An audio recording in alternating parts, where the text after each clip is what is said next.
Votre nouveau rendez-vous avec le monde du travail a lieu sur Boudoum Radio.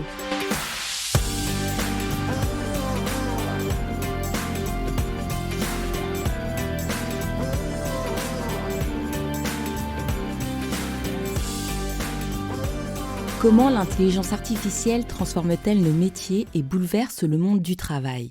Pour tenter de répondre à cette question, les conférences RH dédiées à l'intelligence artificielle se multiplient et depuis presque un an, un club composé de professionnels des RH, du marketing, de l'IT et de la finance se réunit aussi pour explorer le sujet. Ce collectif open source s'appelle Les Enthousiastes. Il a été fondé par 2 experts du marketing et des médias, Étienne Lecoeur et Julien Ledreff. 3 fois par an, les membres se donnent donc rendez-vous lors des apéros IA où experts, chercheurs, écrivains, philosophes examinent l'IA sous toutes ses coutures. Pourquoi avoir constitué ce groupe de réflexion et qu'apporte-t-il concrètement ? Écoutez Étienne Lecoeur au micro de Boudoum Radio.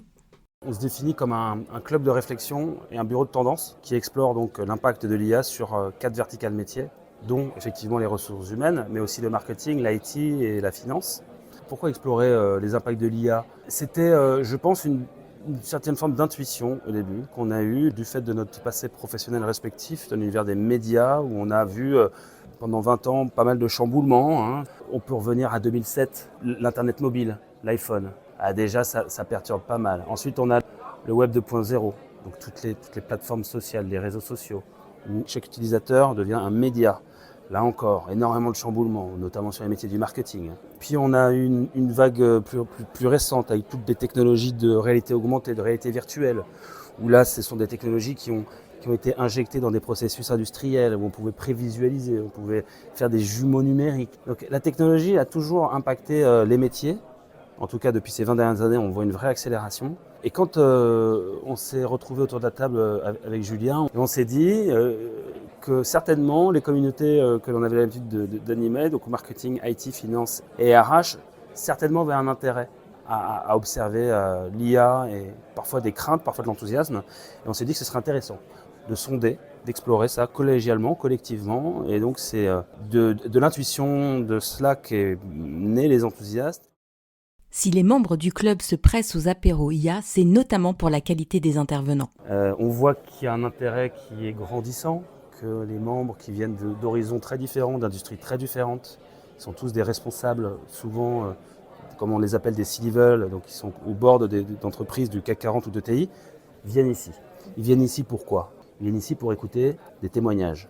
Anne Bretonnière, qui pilote l'activité data IA au sein du groupe Renault sur les véhicules autonomes avec de l'IA embarquée. Autonome, on n'y est pas encore. IA embarqué, on y est. Des témoignages de chercheurs. Anaïs Voigilis, qui est experte en géopolitique industrielle, qui a donné un regard extrêmement pertinent sur la manière dont elle observe les grandes tendances qui impactent l'industrie, les industries. L'IA en fait partie au premier plan. Mais également un intérêt à écouter un auteur de romans, comme Jonathan Werber, qui a écrit La meilleure écrivaine du monde. C'est son dernier ouvrage qui parle d'une IA qui a été entraîné pour écrire des best-sellers. C'est vraiment un intérêt à échanger, à découvrir ensemble, parce que je crois que c'est ça en fait, on découvre ensemble l'IA. Il n'y a personne qui dit moi je connais, moi je sais. On découvre ensemble, on explore, on échange, on débat. Ce qu'on a à gagner collectivement, c'est que nos économies, nos industries s'emparent du sujet, exploite l'IA de la meilleure des manières pour aller chercher de la performance, de la croissance dans un contexte où on sait bien qu'il faut être compétitif pour maintenir notre modèle social. C'est un sujet qui est éminemment vaste et que nous, on adresse par petites touches successives. On a beaucoup de chance d'avoir la confiance de ces professionnels, de ces chercheurs, de ces auteurs, de ces penseurs, de ces philosophes parfois. On est tous un peu sur un pied d'égalité, on est tous égaux devant l'IA, donc collectivement, on explore ça ensemble. Cette simplicité, elle plaît. C'est cette simplicité qui fait qu'on peut réunir des gens qui n'ont pas les mêmes profils. Le DAF d'une grande industrie de la cosmétique avec le directeur marketing d'une grande industrie de l'auto. Ils se retrouvent où ? Ils se retrouvent à l'apéro avec nous de manière très enthousiaste et simple, sur des formats dynamiques. On essaie d'impulser du rythme pour ne pas s'embêter. C'est pour ça qu'on a des speeches en mode un peu TEDx, court, rapide, soit solo keynote, soit en mode interview, comme vous le faites. On a essayé de mêler tous ces ingrédients dans une recette qui semble prendre et on vous réserve encore des surprises. Parallèlement aux apéros IA, les enthousiastes participent à des événements comme Tech & Fest, Generation AI. Ils ont également piloté une étude réalisée en partenariat avec KPMG qui s'intéresse à l'adoption et à l'usage de l'IA dans les RH, le marketing, l'IT et la finance. Ce qu'il faut savoir, cette étude, c'est qu'elle a été co-construite par 80 experts métiers à l'occasion de 8 think tanks d'une demi-journée. Donc ça fait beaucoup de temps de travail, ça fait beaucoup de réflexions autour de ce sujet, sur lequel on a itéré collectivement pendant plus de 3 mois et demi. Je pense que les experts métiers de l'industrie du luxe, de la distribution, des industries de la banque assurance, des industries des services qui ont contribué à façonner l'étude, c'est les gens qui sont en prise avec ces sujets-là.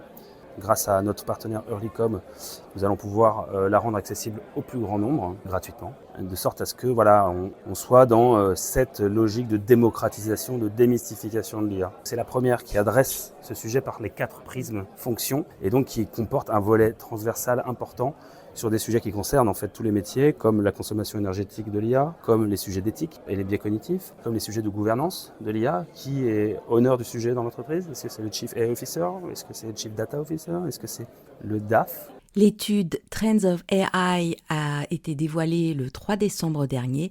On y apprend notamment que si les professionnels RH utilisent l'intelligence artificielle dans le cadre du recrutement, de la formation et de la gestion de la marque employeur, l'adoption de cette nouvelle technologie reste timide en raison des contraintes réglementaires et des risques liés aux données sensibles. 20% des professionnels RH s'appuient sur l'IA pour la génération de documents RH, 30% l'utilisent pour traduire des communications internes, 45% des entreprises envisagent d'utiliser l'IA pour la préqualification de CV, un quart a déjà franchi le pas. Pour retrouver l'intégralité de l'étude, rendez-vous sur le site de KPMG ou sur la page LinkedIn des enthousiastes.